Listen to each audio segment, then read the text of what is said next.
Hello there. I'd like to take this time to answer some of your homework questions that you've been asking. Now, some of them are duplicate concepts, so I went through and I took the questions most asked and then realized that some of the concepts were re-gone over in the review. So I've chosen the ones that maybe didn't get gone over in the review or are representative of ones that people had asked. So one of the things that was asked was the dividing question, and there were several of those. So what we need to do is we need to take a look at this one. If f of x is that 2x plus 5, so I have 2x plus 5, and g of x is x squared minus 3x plus 2, what we find is when we put the one over the other is that the numerator is not factorable. And even though the denominator is factorable with the minus 1 and minus 2, it doesn't match the numerator, so this is actually already simplified. But then what we need to do is we need to unravel this idea of domain. And that seems to be the hardest thing for people to get. Now, I didn't make it a big deal on the quiz, but it is good, especially for those who are trying to head to pre-calc and want to get into that to really understand about domain. So what we have to be careful of, you're looking for things that x can't be. So if you have a denominator in a fraction, for example, you need to set that equal to not being 0. And then solve that. We can solve this one by factoring. X minus 2, x minus 1 can't be 0. So that would mean that x can't be 2. And x can't be 1. So our domain, if we wanted to formalize it, would be all x such that x is not 1. And x is not 2. Oops, and I should have a better symbol for that. Okay, with the braces. Okay, so that takes care of getting our division and also finding out our domain. And then another one that I think is a question that you asked is right here if you're finding f of g of x. All right, well that means we're finding f of 2x minus 3. And when you're trying to find f of 2x minus 3, what that means is that you're putting 2x minus 3 into the f function where x is. So here is x, and this is the part that we're putting in where x is. So I have 2x minus 3 over 2. So what that equals is 2x minus 6 over 2. That can be broken down into two parts, as you know. And that gives you x minus 3. So that would be your solution to f of g of x. If you wanted to find g of f of x, that means that you're taking x minus 3 over 2 and you're plugging that in this thing goes in here, which means that you're taking 2 times x minus 3 over 2 minus 3. So that gives me x minus 3, when these cancel out, minus 3, so x minus 6. So as we see, f of g of x and g of f of x come out with something different. We did say before that they're not commutative. So it depends on what you're doing first, as we had said before. Okay, same basic concept here for 77. Okay, f of g of x means you're taking x squared and plugging it into the f function. So I have x squared plus 5 over 2, which actually can't simplify at all. Our answer is just x squared plus 5 over 2. G of f of x means that I'm taking x plus 5 over 2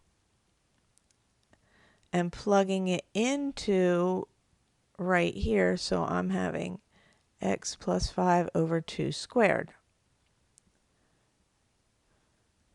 which is x squared plus 10x plus 25 all over 4.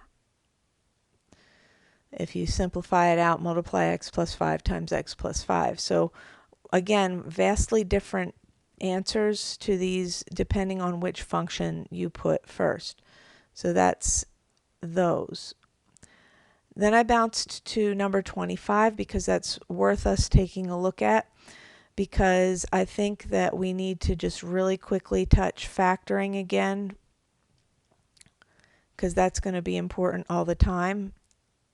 2 times negative 3 is negative 6, so you're looking for factors of negative 6 that when you add them together it's going to give you a 1. So I'm seeing 3 and negative 2. I add them together, I get a 1. So I can use these numbers to break down this right here. And then you factor out your common factor. So this is x times 2x plus 3. Remember I said when there's a minus here, that means you factor out a negative 1 times 2x plus 3. So my factored form would be x minus 1 times 2x plus 3. So when you factor this out, you have x minus 1 times 2x plus 3 over x minus 1. The x minus 1's cancel, so you get 2x plus 3 when you simplify it. There's your simplified form. You just have to remember, though, that since x minus 1 is the denominator, you have to specify that the domain cannot include 1, because 1 minus 1 would give you 0. No 0 is allowed in the denominator. Okay, so I think that had its merit.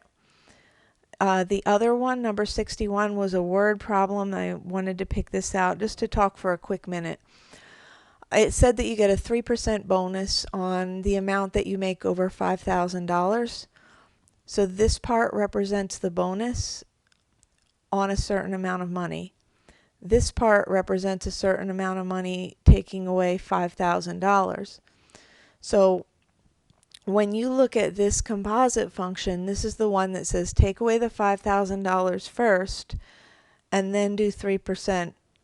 Okay? If it was this, it would say take the 3%, then take away $5,000 if the G and the H were switched.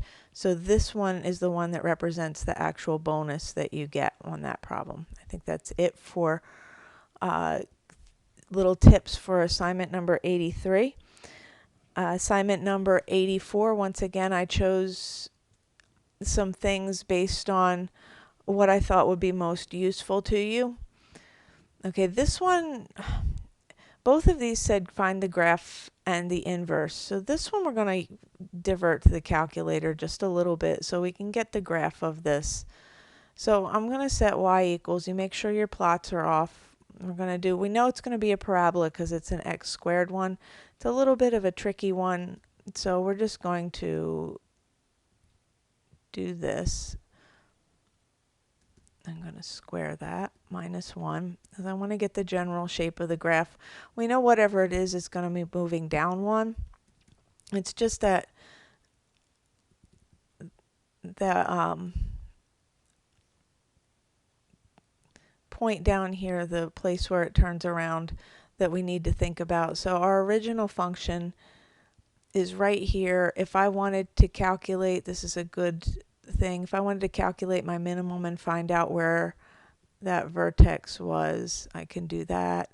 So I've got my left bound, and then I've got my right bound. I'll go back past it, right bound, and then my guess. And I find out my minimum is at really basically 1.5, -1. So if I'm graphing my original, okay, here's my original. I'm going to go to 1.5, -1. I'm going to bring my graph up. I'm just doing a basic estimated graph based on what I saw on the calculator, like something like that. Oh, that's terrible. But I've got an estimated graph there. And if I wanted to get real specific, I could find out where these zeros were. I'm pretty close. Let's calculate at least one of them just to make sure. Okay, 0. I got to go above. Just to remind you real quick. It won't necessarily be on this quiz, so 1. Okay, so yeah, so I hit it pretty close. So 1, and then since it's symmetric, we know that it's symmetric around there, so the other one would be right here. Okay, so what we're then thinking about is the inverse of that. Remember that the inverse has to,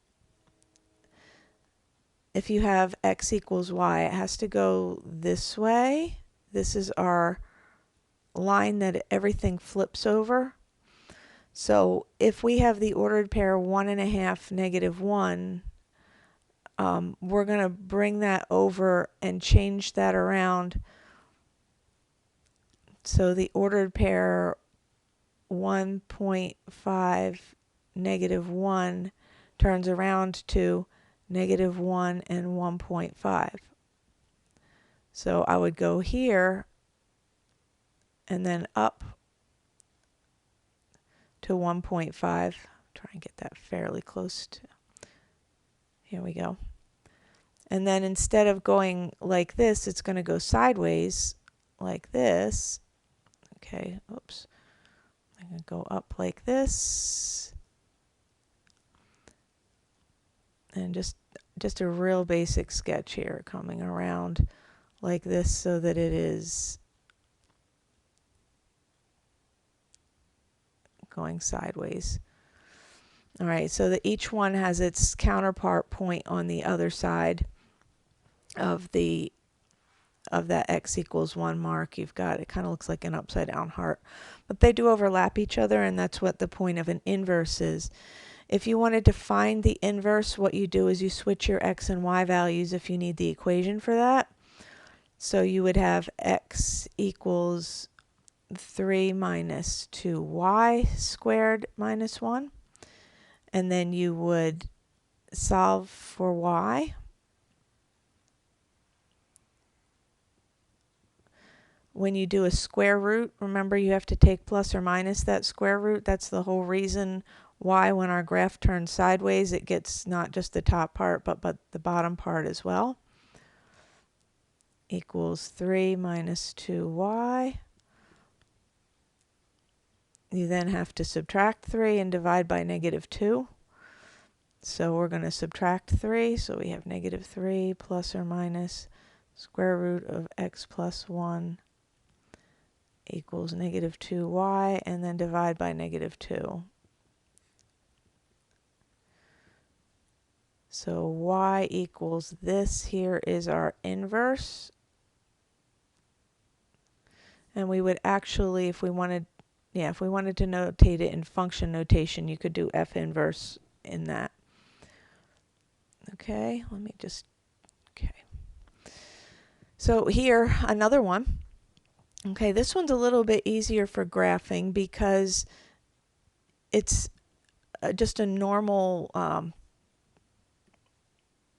moving of the graph without too much going on you should recognize it's a parabola. It's just a standard form parabola, nothing more than just moving to the right one.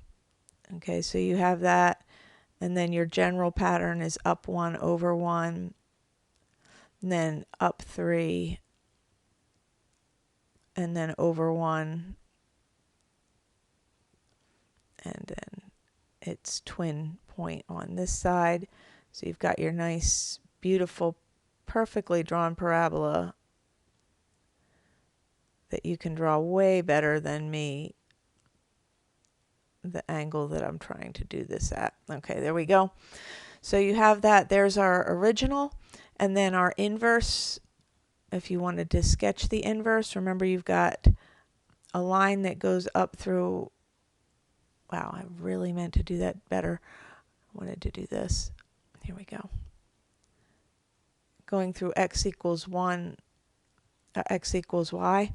So then you've got the points that are flipped over like that. So our sideways parabola, once again, is going to have an inverse point here. So here would be this, and then just sideways, the same pattern but sideways,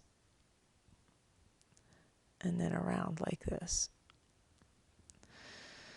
So that would be the graph, but then the actual inverse of it would be switch the x and y,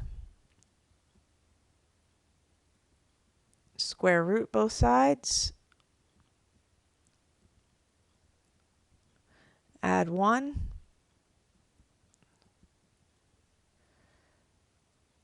and there would be your inverse function right there. So you're always switching in, adding 1. Now, the word problem they had about volume said to find the inverse function, but the interesting thing about that is you really can't switch the variables around for that, because volume doesn't turn into radius, radius doesn't turn into volume. So really all they're asking you to do is to solve this thing for r, and then plug the 35,000 feet into it. So we're going to multiply both sides by 3/4.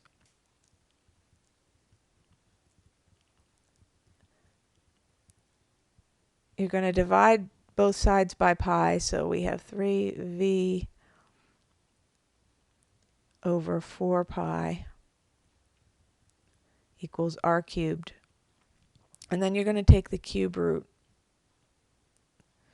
of 3v over 4 pi. And that's going to equal your r. So that's what they're asking you for the inverse. And then they're just asking you to take the 35,000 feet and plug that in for volume, and then do a little calculation to find r. And so that's probably what those of you that asked that question were asking. So we can let that one rest then. 37 also came up on the other assignment, so I think I'm like double covering it. So we've got that taken care of. Inverse domain and range is really the thing right here. And once again, the domain and range are mostly going to be useful for those that are going to go on to pre-calc, and that's your goal, that you want to eventually take calculus. So, so inverses undo each other. So for this particular function, our domain and range are both just all the real numbers. So there's really nothing restricted here. So since there's no restrictions, f of f inverse of d is just d, and f of f inverse of 5 is just 5 with nothing else to do with that. Here, if we're going to find the domain and range, we want, if this is y equals negative 2x plus 3, we need to change that and make it backwards.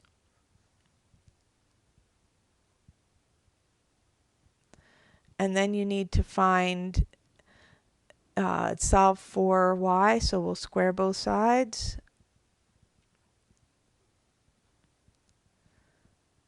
We'll take care of bringing over what needs to come over, because you're subtracting 3 from both sides, and then you're dividing both sides by negative 2.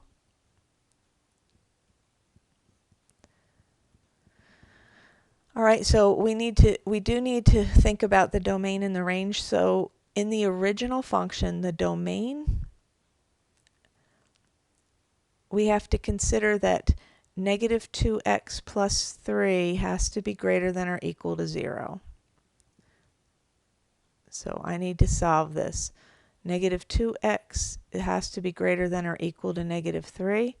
That means that x has to be less than or equal to 3 halves. Don't forget, when you divide by a negative, it flips it over. So x has to be less than or equal to 3 halves. That's our domain here. That means that in your inverse function,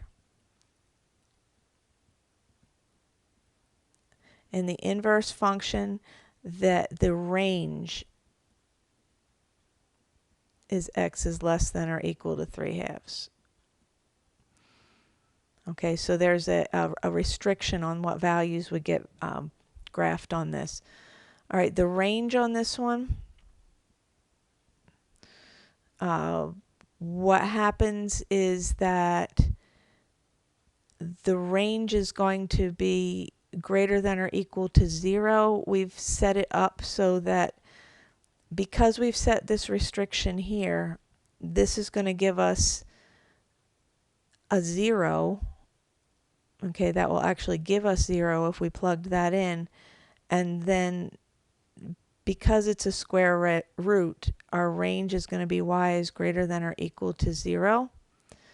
In our inverse function, the domain and range switch, so that means that the domain here, this shouldn't be an x, this should be a y right here. Okay. Because our range doesn't just switch the value, it switches it. It is a y restriction, not an x. And our domain then has to match this range except be with an x. Okay, so you find the domain here, that becomes the range here. You think through what would have to be true about the range, and then what that ends up doing is it gives us what happens with the domain on this. Okay, so they have to switch around like that. Okay, same thing for the next one, but I did want to hit one that wasn't quite as convoluted. We want to find first of all, we want to find the domain and the range of the original one. The domain, we know that x minus 5 has to be greater than or equal to 0. So that tells us that in the domain, x has to be greater than or equal to 5. The range then is going to be anything greater than or equal to 0 just because of the way that works. Y is going to be greater than or equal to 0.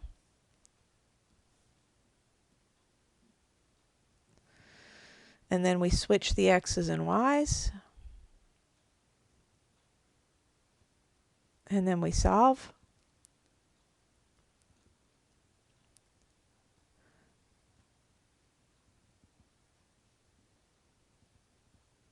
So you get f inverse of x equals x squared plus 5. And once again, our domain for the inverse is the range for the other one. So the domain has to be, x has to be greater than or equal to 0. And the range has to be that y is greater than or equal to 5. Because they do have to switch. They switch values.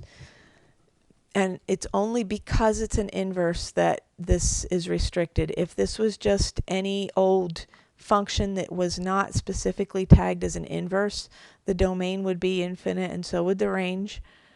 Well, actually the range would be greater than, the range would be different, but the domain would be infinite on this. But since it's specifically tagged as an inverse, you have to respect the original function in order to determine its inverse. All right, so that's it. I hope that helped with your questions for our assignments 83, 84, and 85. And you're going to do great on this quiz tomorrow. Thanks for submitting your questions, and I hope that this helps.